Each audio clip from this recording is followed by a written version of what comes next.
वामलोचनाओं को नमस्कार। दृशा दग्धं मनसिजं जीवयन्ति दृशैव यः विरूपाक्षस्य जयिनिस्तः अस्तुमो वामलोचना। शिव जी द्वारा आँख से जलाए हुए कामदेव को जो अपने आँखों से ही जिला देती हैं,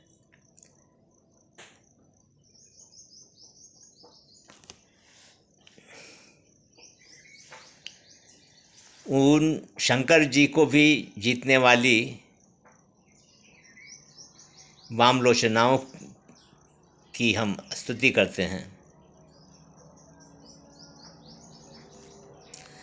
उस विचारशील देश को नमस्कार। छेदश्चंदन च्युतचंपक वने रक्षा करीरद्रुमे हिंसा हंस मयूर कोकिल कुले काकेशु नित्यादरः मातंगेन खरक्रयः समतुला कर्पूर कार्पस्यो ऐसा यत्र विचारणा गुणी गणे देशाय तस्मै नमः। जिस देश के गुणीजनों द्वारा चंदन, आम और चंपक के रमणीय वनों को काटकर करी की झाड़ियों की रक्षा की जाती है, जहाँ हंस, मयूर और कोकिलों को मारकर कौओं का आदर किया जाता हो, जहाँ हाथी को बेचकर गधा खरीदा जाता हो और जहाँ कपूर और कपास की कीमत बराबर लगाई जाती हो, उस देश को बार बार नमस्कार और उस उत्तम विचार के लिए वहाँ के गुणीजनों, अधिकारियों और विशेषज्ञों के लिए भूरी भूरी धन्यवाद। पिशुनों को नमस्कार। पिशुनेभ्यो नमस्तेभ्यो यत्प्रसादात् नियोगिनः दूरस्था अपि जायन्ते सहस्र श्रोत्र चक्षुषः। उन पिशुन लोगों को चुगली करने वालों को नमस्कार है, जिनकी कृपा से बहुत दूर दूर रहने वाले भी राजकर्मचारी और अधिकारी पुरुषों के हजार हजार कान और हजार हजार आँख हो जाती है। लक्ष्मी को नमस्कार। क्रोधस्तेज इति ग्रह स्थिति रीति क्रीडेति दुश्चेष्टितं माया च व्यवहार कौशल मिति स्वाच्छंद्य मित्यज्ञता मौखर्य स्फुटवादितेति धनिनाग्रे बुधैर्यद्वशात् दोषोऽपि व्यपदिश्यते गुणतया तस्यै नमोस्तु श्रिये। जिस लक्ष्मी के कारण बड़े बड़े विद्वान भी धनियों के आगे उनके क्रोध को तेज, उनके हठ को दृढ़ता, उनकी दुश्चेष्टाओं को क्रीड़ा, उनके छल कपट को व्यवहार कुशलता, उनके अज्ञान को स्वच्छंदता तथा उनकी मुखरता को स्पष्टवादिता कहकर उनके सभी दोषों का गुण के रूप में बखान किया करते हैं, उस सर्वदोष हर महालक्ष्मी को नमस्कार।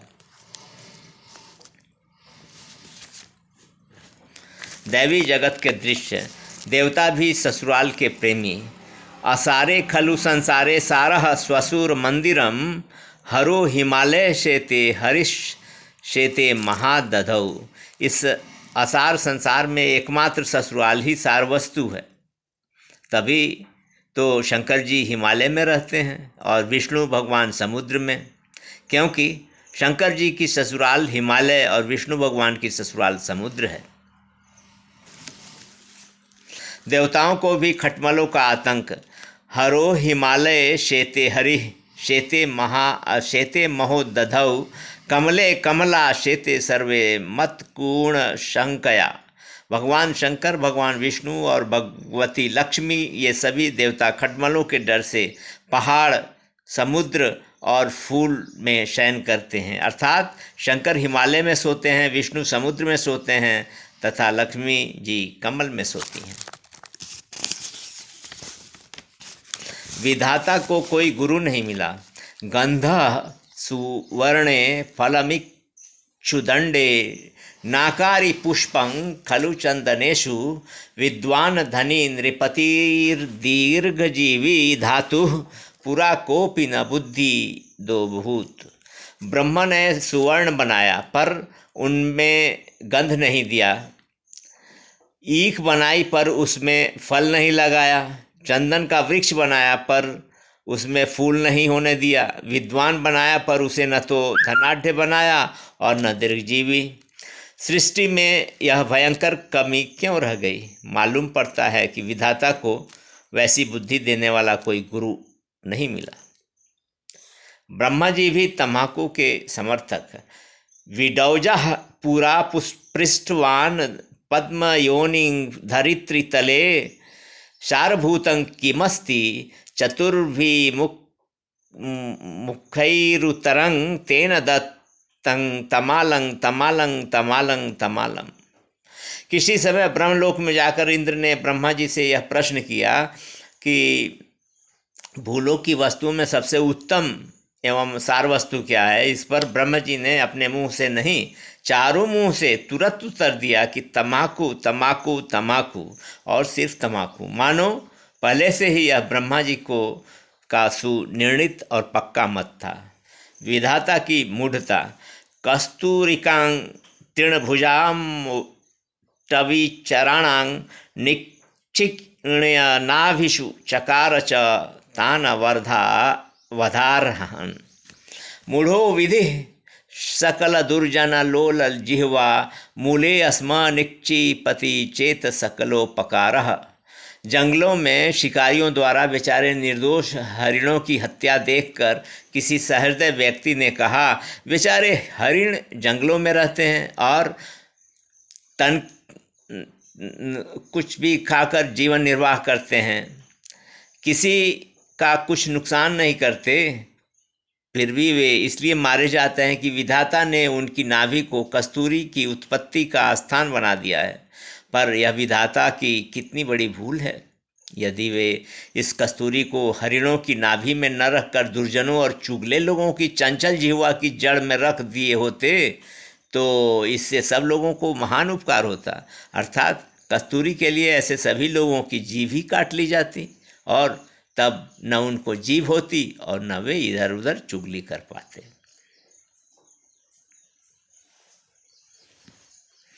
लक्ष्मी का एक भयंकर दोष। लक्ष्मी क्षमस्व वचनीयमिदं मयोक्तम अंधी भवन्ति पुरुषा अस्तव दुष्पासनेन नोक्चेत कथं कमलपत्र विशाल नेत्रो नारायणः स्वपीति पन्न गभो गतल्पे। एक व्यक्ति लक्ष्मी के ऊपर एक आरोप लगाते हुए कहता है, हे लक्ष्मी, क्षमा करना, तुम में यह बड़ा भारी दोष है कि जो तुम्हारी उपासना करते हैं वे सब अंधे हो जाते हैं। यदि ऐसी बात न होती तो कमलपत्र के समान विशाल नेत्र वाले नारायण सर्प के भयंकर शरीर पर शयन क्यों करते? अर्थात तुम्हारे ही संसर्ग से उन्हें भी नहीं दिखता और सर्प के शरीर को गद्दा समझकर वे उसी पर सो जाते हैं। देवता भी विश्वास करने लायक नहीं। कस्मै किं कथनीयं कस्य मनः प्रत्ययः कार्यः रमयति कुंज कुटीरे गोप वधूटिं परं ब्रह्म। किसको क्या कहा जाए और किसके मन पर विश्वास किया जाए? देखिए तो सही, खुद ही पर ब्रह्म भी कुंजों और झाड़ियों में गोप युवतियों के साथ रमण करता है, फिर औरों को क्या कहा जाए? लक्ष्मीवानों को दूसरों की क्या परवाह। लक्ष्मीवंतो न जानन्ति प्रायण परवेदनाम शेषे धरा भर क्लांते शेते नारायणः सुखम। जिनके पास लक्ष्मी होती हैं वे लोग प्रायः दूसरों के कष्ट को नहीं समझते। देखिए ना, जो शेष पृथ्वी के भार से स्वयं दबे हुए और दुखी रहते हैं उन्हीं पर नारायण बड़े आराम से शयन करते हैं। गरीबों के देवता शंकर ही। मूर्ति मृदा विल्व दलेन पूजा अयंत्य साध्यं वदनंच वाद्यं फलं च यदयन मनसोभिलाषो निःस्वस्य विश्वेश्वर एव देव। मिट्टी से ही मूर्ति बन जाती है, बेल के पत्ते से ही पूजा हो जाती है तथा बिना मेहनत के ही मुंह बजा देने से बाजे का काम हो जाता है। फिर इसी पूजा से जो जो मन की अभिलाषाएं होती हैं सब पूरी हो जाती हैं। इसलिए यदि कोई गरीबों का देवता हो सकता है तो वह एकमात्र शंकर जी ही हो सकते हैं। इतना सस्ता देवता और कौन होगा। अपने घर की बिगड़ी हालत देखकर भगवान शंकर ने भस्म रमाई। एका भार्या समरसिका निम्नगा च द्वितीया पुत्रोऽप्यको द्विरदवदनो षड्मुखश्च द्वितीय नंदी भृंगी च कपिवदनो वाहनं पुंगवेश अस्मारं स्वगृहे चरितं भस्मदेहो महेश। शंकर जी की दो भार्याएं ठहरी। उनमें से एक को तो लड़ाई से ही फुर्सत नहीं, आज महिषासुर से लड़ाई तो कल रक्तबीज से, और जो दूसरी स्त्री हैं उनकी चाल हमेशा ही नीचे की ओर है। लड़के भी दो पर दोनों ही विचित्र, एक का मुंह हाथी का और दूसरे का एक नहीं 6 मुख। नंदी और भृंगी नाम के 2 नौकर, सो दोनों ही का मुंह बंदर के समान। किसी की सूरत ठीक नहीं और सवारी न हाथी न घोड़ा बसा बैल। अपने परिवार की इस विचित्र और बिगड़ी हुई हालत को देखकर शंकर जी भस्म रमाकर जोगी हो गए।